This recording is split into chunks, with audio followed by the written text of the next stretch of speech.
C'est Philippe Rio à 8h15, maire communiste de Grigny, qui est l'invité de France Bleu Paris Matin. Bonjour Philippe Rio. Bonjour. Le rapport Borloo devait être présenté au président de la République. Il est absent. On ne savait pas quand il allait être présenté. Finalement, c'est ce matin qu'il est remis au Premier ministre. C'est un bon signe pour vous, pour les quartiers populaires ? Oui, c'est une étape importante qui vient après 6 mois, après un été meurtrier, un automne de mobilisation, un hiver de travail acharné et puis aujourd'hui un printemps de solutions. Donc c'est plutôt bien. De solutions, vous en êtes sûr ? Oui, parce que nous avons travaillé d'arrache-pied depuis 6 mois avec le mouvement associatif, notamment les Zèbres, des associations d'élus, de manière transpartisane. Mais là, vous parlez du plan, de ce plan Je parle du plan Borloo, oui. D'ailleurs, vous n'aimez pas dire plan. Non, je préfère parler d'élan et de mobilisation nationale parce que c'est ça dont il s'agit pour nous. Cette équipe que nous avons constituée, dont le capitaine est Jean-Louis Borloo, nous avons constitué et nous voulons une mobilisation nationale sur la question des quartiers. Mais ça veut dire quoi, Philippe Rio ? Jean-Louis Borloo était ministre de la Ville, il a créé l'ANRU, l'Agence nationale de rénovation urbaine, au début des années 2000. Ça veut dire que depuis, les gouvernements successifs se sont reposés là-dessus et sur cette réussite de l'ANRU ? Ça a été globalement une réussite. Je crois que c'est partagé par tout le monde. La mécanique, elle est un peu arrêtée. Il faut la reproduire. Mais ce qu'il y a aujourd'hui, c'est qu'il faut un investissement massif dans l'humain. La mère des batailles restera l'éducation, notamment l'éducation nationale, la question de la formation professionnelle, la question de la lutte contre l'illettrisme qui est à hauteur de 20% dans nos quartiers politiques de la ville. Et donc si nous arrivons à travailler sur l'éducation, la formation professionnelle, la maîtrise de la langue française, je crois qu'on aura fait un grand pas dans notre pays et on aura réconcilié, et c'est notre ambition, réconcilier la République avec les quartiers populaires. Donc vous êtes satisfait ce matin, par exemple, de cette annonce du ministre de l'Éducation nationale qui publie pour les enseignants des circulaires qui détaille les recommandations sur la meilleure manière d'inculquer les bases du calcul, de la lecture et de la grammaire. C'est la base, il faut revoir la base, les basiques. Je ne suis pas un spécialiste de la pédagogie ou de l'enseignement. Je dis juste que s'il n'y a pas un plan massif, solide et robuste en matière d'éducation nationale dans nos quartiers, la situation grinoise est laquelle aujourd'hui ? 50% des élèves sortent du système scolaire sans diplôme. On ne peut pas construire un pays avec cet échec-là. Il faut donc une mobilisation nationale. Il faut bien évidemment les pouvoirs publics. Il faut le monde de l'entreprise également qui se mobilise sur les représentations qu'ils peuvent avoir lorsqu'ils ont des CV de jeunes ou de moins jeunes de nos quartiers. Et parce qu'il peut y avoir une discrimination à l'adresse, être un peu bloqué à des recrutements de personnes qui en valent la peine. Mais Philippe Rio, ce plan Borloo, parce que voilà, c'est quand même un plan qui est sur la table, un rapport en tout cas, on annonce 48 milliards d'euros. C'est la somme nécessaire pour les quartiers populaires. Quand on voit aujourd'hui que Bercy regarde les lignes budgétaires et coupe massivement pour réduire le déficit, on se dit il y a peu de chances de voir le jour, ce plan Borloo. Écoutez, si on se tient à Bercy, on ne ferait pas grand-chose dans ce pays. C'est là qu'est l'argent. J'entends l'insoutenabilité. Après, il y a des choix politiques à faire. 48 milliards, c'est l'équivalent du CICE, dont on ne sait véritablement pas ce qu'il s'est passé en termes de création d'emplois. Et 48 milliards, c'est un investissement pour faire de la République et pour faire France. C'est ça l'enjeu.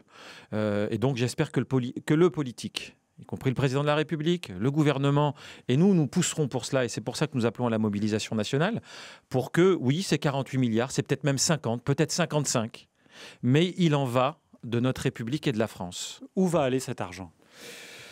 Il va aller d'abord dans une partie dans la rénovation urbaine qui doit être poursuivie, continuée parce qu'il y a encore beaucoup de choses à faire, y compris sur les questions de transport, pour le désenclavement, la mobilité. Et puis il y a tout ce volet humain qui est peut-être la nouveauté que nous appelons tous de nos voeux. Je l'ai dit tout à l'heure, la question de l'éducation nationale, de la formation professionnelle ou encore de la lutte contre l'illettrisme ou plus exactement pour la maîtrise de la langue française à tous les étages et à n'importe quel âge. Mais ça, c'est l'éducation nationale. Pas que, non. La formation professionnelle, c'est pas l'éducation nationale. Il y a un programme d'investissement des compétences qui va arriver de 15 milliards d'euros. Nous avons demandé dès le 16 octobre à Grigny, le point numéro 5 de l'appel de Grigny, la mobilisation de 2 milliards d'euros qui viennent à ceux qui sont les moins bien formés dans notre pays.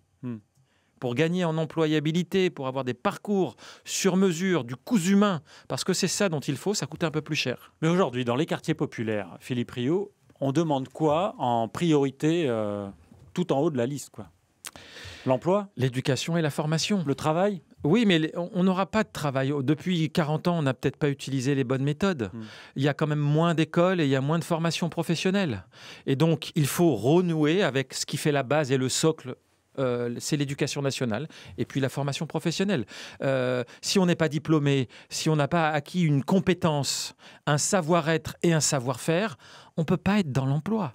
Philippe Rio, aujourd'hui, les quartiers populaires, c'est quoi exactement ? C'est des quartiers où des communautés se sont regroupées, refermées sur elles-mêmes. C'est ce qu'on lit un peu partout en disant, des gens qui sont là depuis très longtemps disent, dans nos quartiers, il y a 15 ans, 20 ans, on vivait tous ensemble. Aujourd'hui, on est tous repliés sur nos communautés. Est-ce que c'est vrai ? Est-ce que c'est politiquement incorrect de le dire ? Non, c'est une réalité. La banlieue était pluriculturelle il y a des années. Tous ceux qui ont vécu, comme moi ou d'autres personnes qui en sont parties, le disent très bien. Mais je voudrais dire aussi que les quartiers politiques de la ville ou les quartiers populaires, c'est aussi des poches dans les villes comme Aurillac, Grasse, Dax, des villes moyennes, Mont-Soleil-Mines par exemple, Arras, Béthune, des villes qui découvrent ce phénomène. C'est-à-dire des villes moyennes, on voit des industrialisations ou confrontées à d'autres problèmes qui ont aussi leur secteur, leur poche, où les phénomènes de ségrégation s'accumulent. Donc, c'est cela la réalité. Ce n'est pas uniquement les grandes banlieues des métropoles lyonnaises, marseillaises ou parisiennes, c'est aussi cette France-là.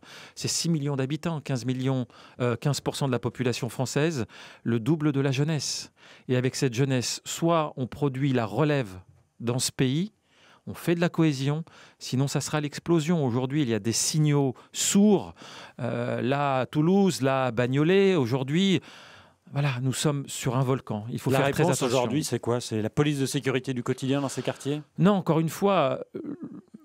par exemple, le rapport de Toulouse, qui est en dehors de l'Île-de-France, mais des voitures ont brûlé, des gamins se sont mobilisés pendant plusieurs nuits. Le ministre de l'Intérieur a dit, il est allé sur place, il y aura dans ces quartiers la police de sécurité du quotidien. D'accord. Ça, ce sont des espèces d'injonctions politiques qui sont obligées d'être faites à ces moments-là. On a besoin d'un plan global.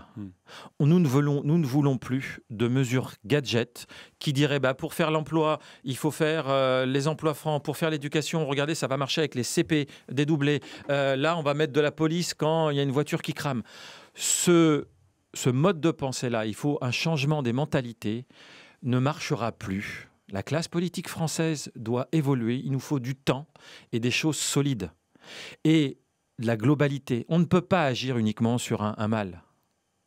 5e chapitre des États généraux Agissons dans nos quartiers cet après-midi dans le 19e arrondissement. Il va se passer quoi concrètement ? L'engagement citoyen est extraordinaire dans nos quartiers. Il sera mis à l'honneur parce qu'il faut entendre les gens qui se surinvestissent dans leur quartier, dans l'hyper-proximité. Ils ont peu la parole. Et donc cet après-midi, c'est cela. Je donne rendez-vous le 14 mai à l'Aune dans la banlieue du Mans parce que nous continuons notre Tour de France pour dénicher les solutions. Cet après-midi, c'est ouvert au public ? Cet après-midi, oui, bien sûr. Il y a plus de 1000 personnes qui se sont inscrites. Et donc on ira au Mans le 14 mai, ensuite à la Seine-sur-Mer et en septembre, j'espère, à Rouen sur les questions éducatives. Et peut-être à Grigny au mois d'octobre, un an après, l'appel de Grigny, pour faire le point et préparer le budget 2019. On sera là. Merci beaucoup Philippe Rio, maire communiste de Grigny, d'être venu ce matin sur France Bleu Paris. Interview à retrouver en vidéo sur francebleu.fr. Je vous souhaite une bonne journée. Merci beaucoup.